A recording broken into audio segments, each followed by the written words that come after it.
Also called the Bridge in the Sky. This is a viaduct bridge in Sri Lanka.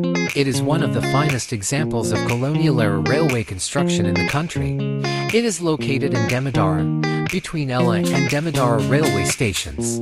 It is one of the most popular tourist destinations in Sri Lanka.